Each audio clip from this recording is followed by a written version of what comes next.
Hello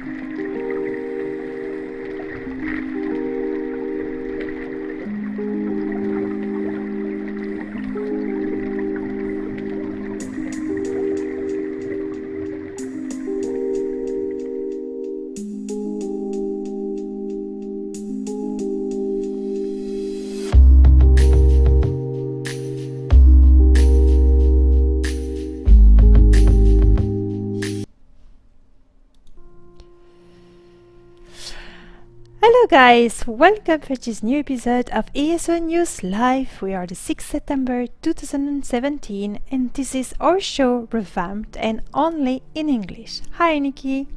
Hello, how are you? I'm fine, thank you. So let's start immediately with the news. We have plenty of things to share with you guys, starting by PAX West recap. Indeed, Zenimax had been present at PAX West this last weekend for 3 days and they have shared a lot of things. First of all, the players that came to PAX West had the occasion to play Morrowind. They could choose to do either a bit of exploration in the zone or to try the PvP system.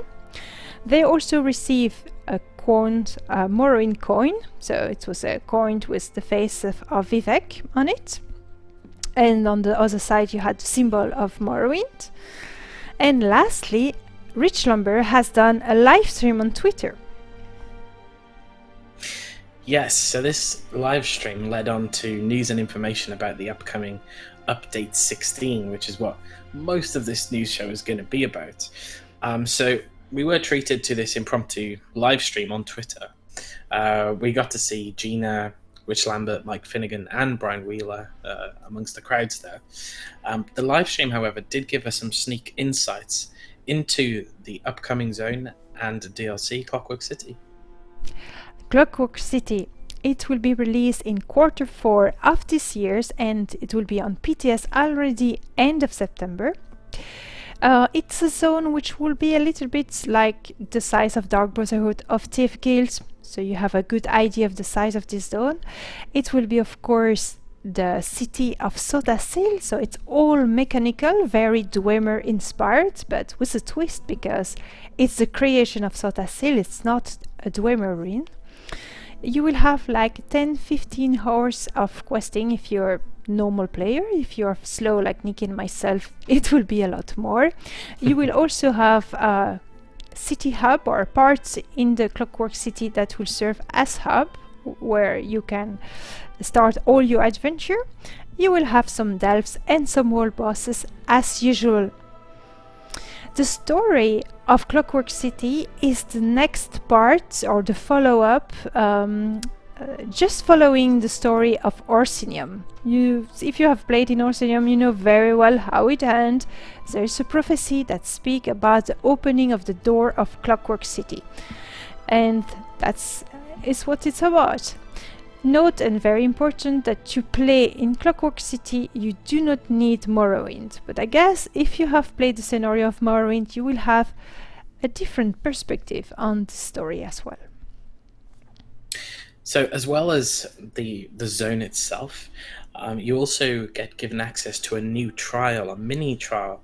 This is a new concept and features several mini bosses before a final boss, and it's for up to 12 players. Now, the mechanics of this trial are very different because you can, if you wish, bypass the mini bosses altogether. However, not only does killing them reward you with better gear, the order in which you decide to kill them affects the difficulty of the whole trial.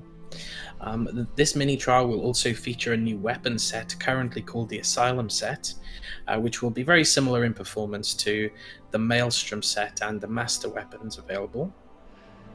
Hard mode also has a chance to reward players with a unique polymorph, which is only available through this mini trial. There will be also a new Battleground. This new Battleground will be open for all players that possess Morrowind only, but this is part of the base update, and so you do not need to purchase Clockwork City to have access to this new Battleground. It is a new mode entirely and a new map It's called Crazy King. It is a sort of domination system where you need to dominate a flag, but the flags are moving all around the place. Mm-hmm. So in addition to those new updates and the new zone that we're getting, we're also getting some quality of life improvements.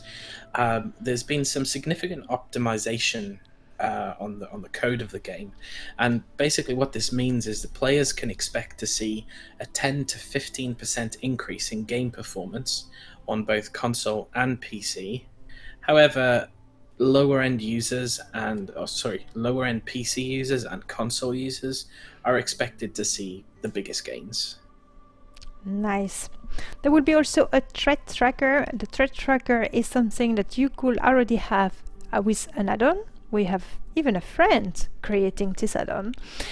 So it's a very cool feature where you can see which threat you need to research, which threat you have already by just seeing or mouse overing in your inventory or in your bank.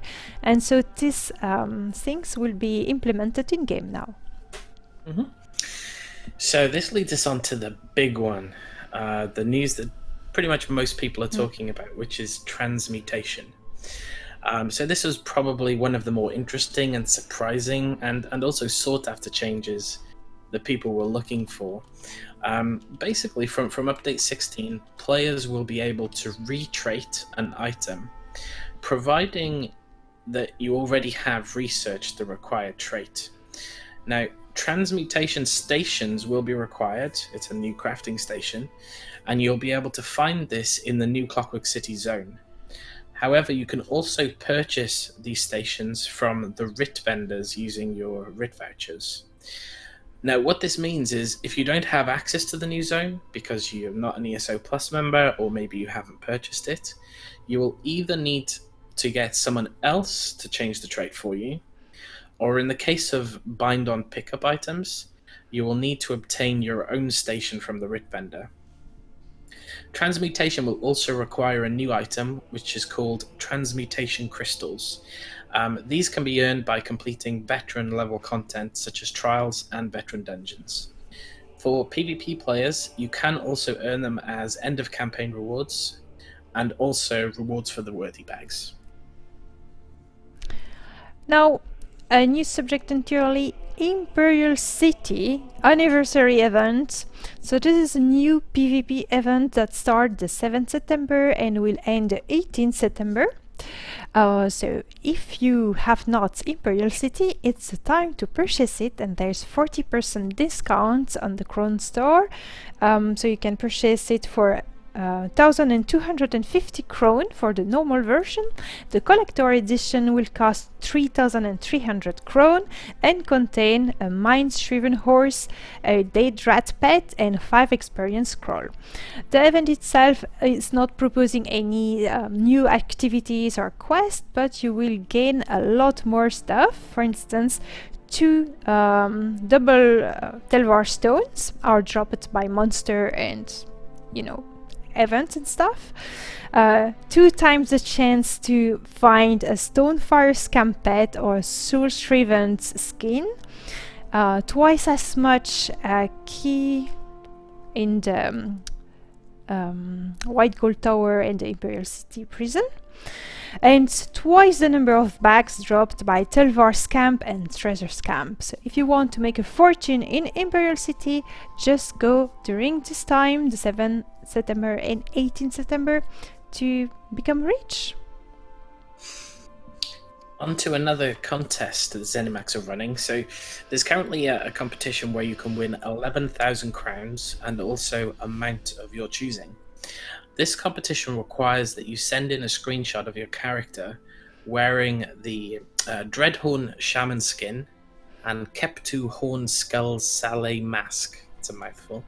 At the same time, that's very important.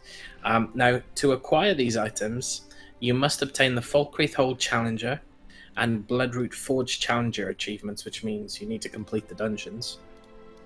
Entries must be sent in either via the form on the website, Twitter, Instagram, or Facebook using the appropriate hashtags.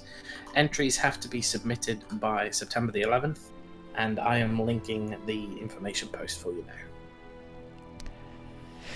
So now the Crown Store Showcase September 2017. Let's see what we have. So here I'm showing off, yeah, sorry for my image, it's a little bit messy. Oops, apologize.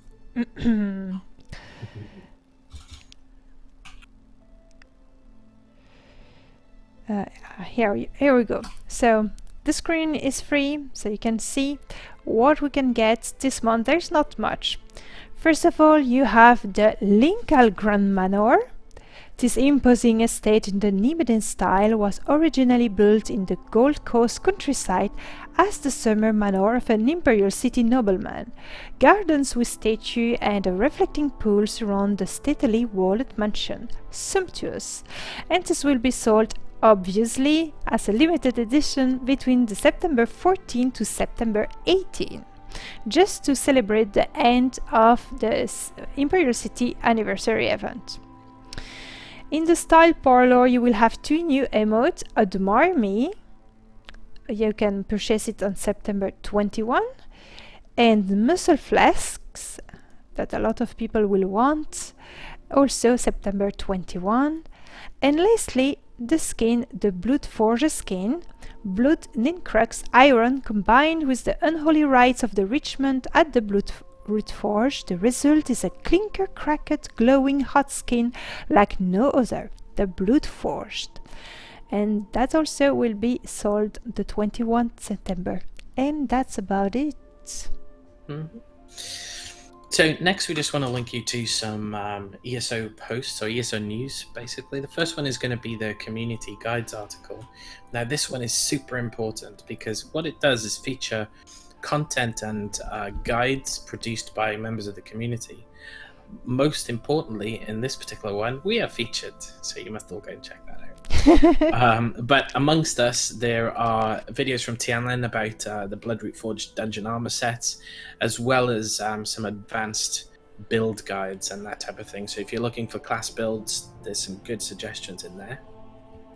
The second article we're going to link you to is the Battlemaster Corner article, which is a build, I guess, that's detailed by Zenimax from, again, a community member.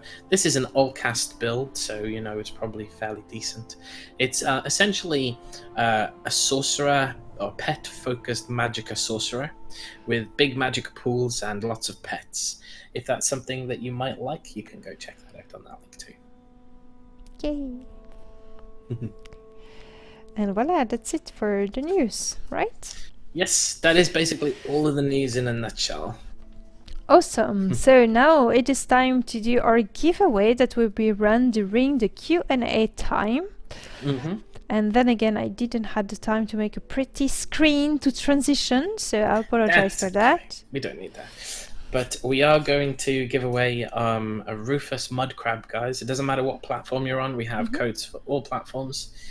So if you would like some crabs from us, then you can enter our giveaway. Yes, exactly. So here we go, the giveaway screen. Oops, I kind of want one of these crabs, you know. Yep, here we go. I was wondering what was happening. So let's see. No, sorry. Here, the keyword, not case sensitive. What word shall we take this time? Subscriber, of course, have twice the chance as usual, because that's only fair to reward them a little bit for their support. And well, Clockwork City maybe. Yes. Clockwork City, just because I'm a troll and I want you to type a lot of letters. Yeah, you always pick really complicated ones. Yeah, so this giveaway will be given at the end of the Q&A, so ask your question, prepare them, we are ready to answer you guys. So yeah, type in Clockwork City, no spaces if you want to yeah, just win one. A Rufus Mud Crab for ESO, any platform, any server. I'm just gonna put that in there as well.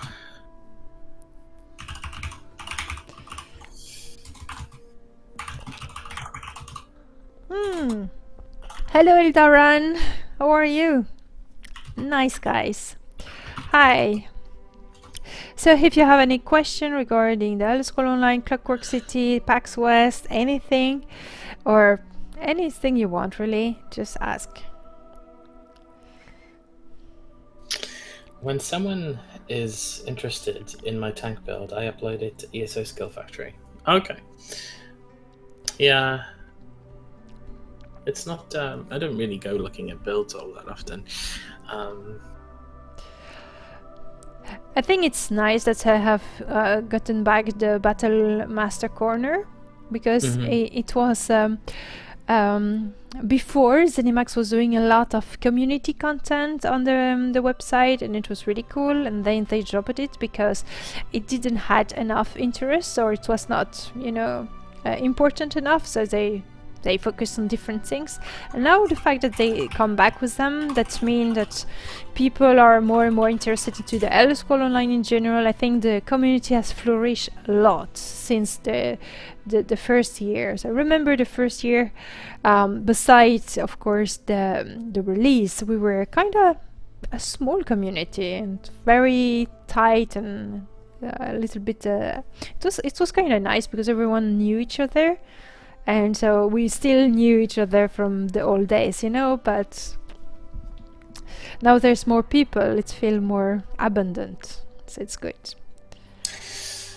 Yeah, so just to quickly point out, Eldoran, we have Mudcrab codes for all platforms, Xbox, PC, and PS4, so don't let that stop you from entering.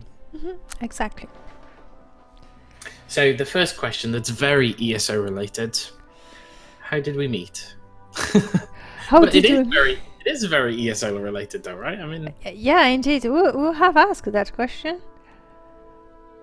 That was asked by Demoniacs. Okay, so I start first, you do second. Yeah, sure. You do first. You do first. I started playing ESO with a bunch of my friends back, it must have been 2014, during the beta. Or beta, depending on your preferred pronunciation. And I got immediately kind of hooked in the game, and I started playing as soon as it was launched. And I guess sometime during that, I started searching for ESO content makers on YouTube, and I came across Elloa's channel. Needless to say, you know, she was very beautiful, and I was a bit smitten, you know, kind of an internet crush thing, you know. So I started. I discovered that she was streaming, so I started stalking her. I mean, watching her on her Twitch page, and from that, I ended up doing a dungeon with her after months and months of harassment. I mean, talking. And from there I joined her guild, and yeah, well, we kind of didn't talk that much while I was in your guild. I mean, we talked a little bit, you know, here and there, but it was very, you know, kind of hello, how are you, game orientated pleasantries. And we stopped talking because I kind of stopped playing the game for a short while. Well, not short while, about 6 months.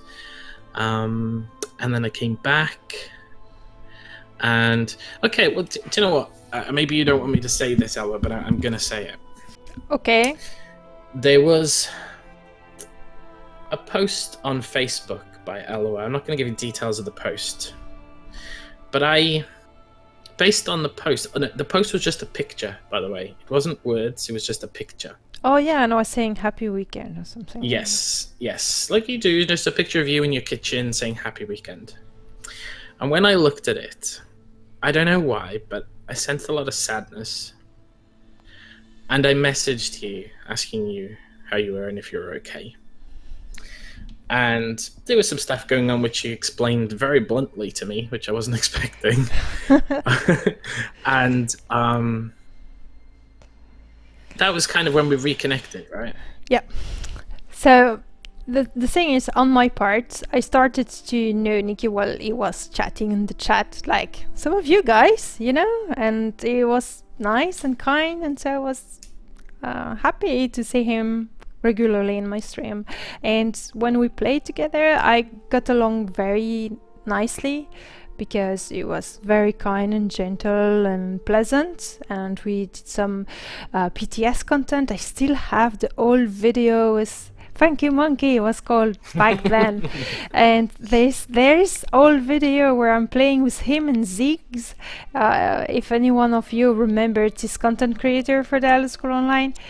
Anyway, that's how we got to know, and he came in my guild, so he was treated and welcomed like any other guildies, and so we didn't went intimate at the time, even as friend, I mean, but I always appreciate him particularly because he was very nice and kind and very pleasant to get along. It seems like a nice person, and so yeah, when he talked to me last year and I just had to broke up with my ex-boyfriend, and so I was sad, of course. And so then we became very fastly intimate because I don't know why exactly, but I felt like I could confide myself in him a little bit, and we had interesting talk. He was very nice also with me, and so yeah, started like that. That was a very long answer, my god. Basically, guys, I charmed the pants off her. Hmm? I charmed you. Oh, yeah, well. Okay, so... So, it's not really what we typically expect in an ESO Q&A, but it's kind of ESO related, so it's fine. Yes. So... Okay, next... Oh, sorry. Did you want to continue that? Or... No, go ahead, okay. no. Okay, the next question is from Riolo. What will players do if they are not grinding dungeons for specific traits? Because that's all they've been doing for ages. Do you want to go first? No, because I didn't saw the question exactly. Okay, it's by Riolo. Oh, okay. yeah, I understand what you're saying. Yeah, this is a problem with players in general. You have players that are complaining about their RNG, okay, because it's long, they need to farm, it feels unfair, etc, etc. But then, when they don't have that, they will be complaining about, I do not have any reason to do the content. Please find something. So, the game developers will always fight in between giving a good reason for players to go somewhere and to not having too much farmy stuff to do. So players do not know what they want, basically, with this kind of things. They want reason to go in a dungeon, but in the same time they don't want to have to farm. So there's no middle ground there. You either will have no reason to go to the dungeon because you will gain your stuff very easily, or you will have a grinding fest to grind either equipment or pets or rare mount or whatever it is. But they will always have something like that. So I think that Zenimax reacted well to the demand of the community, but I will not be surprised if players start to say that they do not have any more reason to go in the dungeon. That being said, oh, thank you so much for the subscription. That's so sweet of you. Thank you so much for the support. Free Fuzet Hell. Fire. Yay! Oh, sorry. Yes, it's mixed up with the other image behind, so... Oh, okay. Thank you! Okay, so... my other point is that it's a little bit disappointing in a way that players need reasons other than just enjoying the dungeon. Personally, I just do dungeon because I like dungeon. I don't care about what I got in it, but that's just me. Yeah, I think the problem is, you know, we're not grinders anyway, and we find our own fun in the kind of stuff that we do. But for the people who their only reason for playing ESO was to grind and get that gear with that one trait that they want, yeah, this might remove that drive for them. And that kind of leads into the main problem with ESO, in that if you take out dungeons, there is nothing to do endgame unless you're a PvPer. You know, once you reach max level and you've done all the quests, it's dungeons and trials or PvP. That's all that's left. However, I don't I don't think that would be a problem for us personally, because we're not the type of people who'll do the same dungeon over and over and over again just to get gear. We play what we want to play and what we find fun and enjoying. So I don't really think it will change anything for us because we don't grind. Yeah, for us, no, but for other players, that we will have to see how they react. It's not something we can really answer, how they feel about that. But from our perspective, I'm happy because it means that I can now get gear that I've always wanted, but really stood a very low chance of getting because I'm not prepared to grind. But now I can get it, and I can still play the stuff that I want to play. So for me, it's good. So Eldaran is asking, what role do you think the new Warden filled the best? I haven't played one yet. The Warden is said to be the best at hybriding, so it's not the best at anything, but it's the best at being a little bit of all.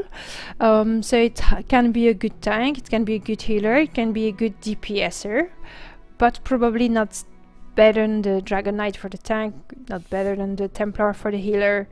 So you can discuss about it, I guess. That's Theory Crafter will answer better that particular question. Personally, I'm playing a Warden healer DPSer with a stamina build, which is kind of rare. Usually when you're a healer, you're Magicka. And so far it worked well, but I've not done any veteran content I'm leveling. Yeah, it's a difficult one for us to answer again because we are not theory crafters. We don't specialize in builds or anything. But that said, I think it's fair to say that the Warden can comfortably, do any role, just like any of the classes can, for the most part, do any role. Unless you want to do some of the, the highest level content in the game, or be in a min-max kind of guild or group, then okay, yeah, sure, you may need to look at it. But for me, I've not really found the comfort zone for my Warden. Like right now, I'm playing him as a Magicka DPS, and he doesn't feel proficient, at least in my hands. Now, that doesn't mean it's not. It's probably because of my build and my gear and stuff, and that's fine. But for me, I'm not sure where he fits in my characters right now. But I'm pretty sure that in more capable hands, he could do pretty much anything. Do we have another question? Let's have a look. What country of Tamriel would you like to see in the Elder Scrolls 6? Okay. Elsewhere. No, that's Khajiit land, isn't it? Yeah? No, there's too many Khajiits in the game already. No, it's nice. Blackmarsh. Well, I'm okay with Blackmarsh too. But still elsewhere. That will be awesome! You spelled the Clockwork City wrong. Yeah, okay. I'm sorry. No, don't be sorry. I'm just telling you. Yeah, well, Blackmarsh would be perfect because Argonians. That's it. Well, either Argonian or Khajiit, but something special, Or Alkir. Yeah, Alkir. Something completely out of Tamriel. Ah, but you ask for Tamriel. Yeah, well, I mean, I like... There's also, I don't know, it's like the Yakuda land, that's outside Tamriel too, I guess? Well, the Yakuda land is under sea now. Oh, okay. Even during the Elder Scrolls Online phase? Maybe? Yes, even in the Elder Scrolls Online phase. That's happened in the first era or something, or even before that. Okay. Well, clearly, guys, lore is not my strong point. Stumbling Warthog is asking, how will thread change work? Yeah, so what you will have is you need to go to a special crafting station that will be situated in Clockwork City, or use a specific crafting station that can be in a house because you can purchase it with your crafting rates. So it will also require you a new material that is some sort of crystal. I don't remember the name of it. Transmutation crystals. Yes, Transmutation Crystal that will drop on all veteran contents, so dungeon trials, but also the reward in the campaign for the PvP interior deal and the reward of the worthy. So yeah, the thing that hasn't been clarified and we've made assumptions on is regarding the crafting stations. The only crafting station will be available is in Clockwork City, which means that if you don't have the DLC, the only other possible avenues for you to replace the traits are either to get a friend to do it for you. However, obviously, if it's a bind-on pickup item, which means you can't give it to your friend, the only solution for you then is to save up enough RIT vouchers and buy your own from the RIT voucher guy. Which we'll probably do, because I don't feel like going to Clockwork City every time to do it. Yeah, probably, yeah. But yeah, it looks like a nice system. And I think, people have wanted it for a long time. Yeah, it's rewarding crafter. It's rewarding people that use the economy. So even if you will have some crafter that will be able to sell their services or the access to their home, something like that. So it's kind of cool to do that. That's a good point. I completely forgot about that. Of course, if you have a friend who has one of the RIT voucher tables in their home, then of course you can just use that. I just need to be FK just a second. Continue, Nicky. Okay, sure. Okay, let's have a look. The Khajiits are not the best of all Tamriel. The Khajiits, like cats amongst human society, are awful. Yeah, me too. I've fairly recently, within the last 2 or 3 months, finished researching all the traits.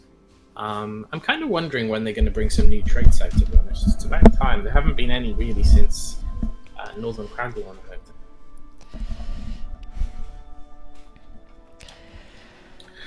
Yeah, I wonder if there'll be people in chat, want to sell access to Transmutation table. Yeah, well, you will always have people that find ways to make money out of that, yeah. Yeah, of course. Bralov is saying Akavir will be an interesting place for a game, I think. I wonder if they will not go that route, if they want to create Elder Scrolls 6. It's probable that it will be in a different land, because Elder Scrolls Online is really installing itself in Tamriel, and they will not want to sabotage each other, I guess. So Tamriel will be left for the Elder Scrolls Online, and I believe that they will just go somewhere else. So I will not be surprised if they choose a different continent. And Akaviri seems the most obvious choice. Yeah, but we already kind of know that they're working on... I've completely forgot the name. What's the Argonian area that they've been working on for a while? Murkmire. That's in Elder Scrolls Online, not Bethesda. So, yeah. Oh, sorry, yeah, you're talking about Elder Scrolls 6, I'm sorry. Yes. No, it's not case sensitive, Ramank, so it's all good. Yeah. But before we finish the giveaway, we'll give everybody a minute just to check their names are entered in the list and stuff. Yeah. But yeah, any more questions then? I think we've answered most. Yes, Ramak is asking, are there skooma crafting station? And while a lot of players would like to see skooma brewing and skooma selling and stuff like that implemented in a game, but I'm not really sure that Zenimax will do that. Could be fun though. Well, it's got an 18 rating now, they can do what they like. If you want to put drugs in for all the dirty Khajiits to sell, then they can. Yes. So that's wrapping up the Q&A section. We will just do the giveaway now. So let's do this. So guys, we'll give you another minute or two to type Clockwork City if you want to enter the giveaway. Elloa will get it on the screen here in a second, and you can just make sure that your name is entered in the list there. Oh, we have a last question before that. Okay. So let's just do that. Woyolo is asking, flexible dungeon trails where you can determine the difficulty seems overdue to me. What do you think of them? Personally, I would like to see something similar to that. Either they add a third difficulty, or they add a system where you can scale or delve into it. They could do a sort of deep dungeon like in Final Fantasy XIV, where deeper you go, harder it is. That could be something fun. They could do a system like the fractal in Guild Wars 2. I really like this system. So you have a selection of very small dungeon, and you have 3 random at time, and once you complete those dungeons you level up, and so you can do more of those dungeons but in a harder difficulty, and you can continue to level the difficulty of those dungeons harder and harder. I like this kind of system. World of Warcraft now is doing also Mythic plus dungeon, so you can do Mythic plus 2, Mythic plus 6, Mythic plus 10, etc. It's always increased the difficulty of the dungeon. I think it's needed, especially in the Elder Scrolls Online, because the difficulty as it is done for now is that you have the normal contents for players that are either new or low geared or just starting the game or no champion points. That's really cool for them. You have the veteran mode that can be, I don't know, depending of the dungeon. If it's the old dungeon, it's very easy for average players. The hard dungeon a little bit harder, but the very, very good and skilled player, they do not have difficulty. It is not enough for them. Hard mode is not enough for them. And the people that are like Nikki and myself, we're a little bit in the middle, and it's either a little bit too easy or a little bit too hard, but there's not really something that just target us. So yeah, but I think the point that Viola was making is that we're kind of getting that now with the new trial system, in the way that, and it's an interesting mechanic, the order in which you kill the mini bosses determines the difficulty. Yeah, and if you don't kill any mini boss, you will have the hard mode. No, is it that way, or is it you get the easy mode if you don't kill any mini bosses? No, if I understood correctly, when you do not kill the other bosses, when you kill well, yes, you need to kill the other bosses to have it easy. If you want it hard mode, you don't kill the other bosses. Okay. How about prerequisites like they do for buying houses? What, you mean they need to have done certain achievements or something in order to be able to enter or queue for a dungeon? Is that what you mean? I don't like that. I don't think it's nice things in the Elder Scrolls Online. That works with World of Warcraft and game like that, but not ESO. It needs to be flexible. Yeah, I'm kind of indifferent to that, honestly. Like, it depends how difficult the achievements are to obtain. Mike is saying, best part of Fractal was watching Elloa fall off the platform, the Asura one. Okay, so thank you. So when you go directly to the end boss is much harder. With every mini boss you kill, the end boss will lose power. Okay, so I get how that works now. That's an interesting mechanic. Yeah. Bralaf asking, do you still play WoW? Nope, I don't. Hello Ninja, by the way, and Benevolent, hi. I don't like how in dungeon hard mode only supplies to the last boss of the dungeon. Oh, yeah. And not only that, but in a lot of the dungeons, all it does really is give the boss more HP. Yeah. So it's not a very fleshed out hard mode, is it really? It's just like, just give them an extra 2 million HP. That's all it kind of does. Yeah, but they had to do that because it was with one Tamriel. Suddenly they had to come up with, I don't know, a dozen of new bosses. So yeah. I understand why they did it that way. It was just probably they were short on time. Yeah. Okay. Yeah, Ninja is saying if you go straight to the end boss, you have to fight all 3. So all depends on how many you leave up. You fight 3, 2, or 1. Okay, that's interesting. Yes, Benevolent, we have talked about the transmutation. We are in the Q&A section now, and if you want to have a mud crab, you can type Clockwork City in one word to have a chance to have it. We were concluding the sport. Yes, so I guess we'll go to the giveaway now, or? Yes. Yep. So last couple of minutes, guys. If you want to win a Rufus Mud Crab, any platform, PC, Xbox, PS4, and any server, EU or NA, you just type in Clockwork City. Yes. So we are counting. So make sure that your names are in the list on the left-hand side there, just above my head. If they aren't, it means you need to type it again. Yep. Crominus, you're barred from entering. Not really, but unless you really need a second Rufus Mud Crab. Crominus has won all our giveaways so far. Almost. Not quite all, but a lot of them. Yeah. Yeah, of course he's not playing Final Fantasy 14, so he's not competing in that one. Okay, I'm going to roll, guys. Let's do it! Bralov! Congratulations! Hooray! That's really sweet and nice, because you're a very, very loyal follower, so here we go. You well-deserved mud crab. This is really cool. Yay! You win! So, Bralof, I'm assuming you're PC EU, but just let me know just if that's not the case, and I will send you a code straight away. Yes.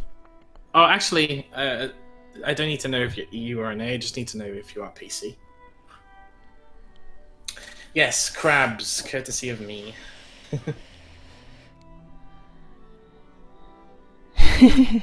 Your acceptance speech, perfect. That's great. So tonight after the stream, what we want to do is to do some Horns of the Wraith normal dungeon with you guys. If some of you want to join, you're very welcome. We will do the normal version, so it's easy and fair for anyone. Doesn't matter your level, doesn't matter your role. Nicky and myself, we will adapt to you. So that was our idea for the next part of the stream. Okay, Bralof, I have sent you an Xbox code. These come direct from Zenimax, so they should work fine, but if there's any problems, let me know. Okay. And so, as we are ending this ESO news, for the YouTubers that are watching this on YouTube, and for the viewers here, thank you so much to have watched this episode. I hope you enjoyed it. I hope you enjoyed the new format. If you're a French speaker, I will be recording the same news tomorrow or whenever I have the time for you guys. So take care of yourself and see you soon. Bye. Bye.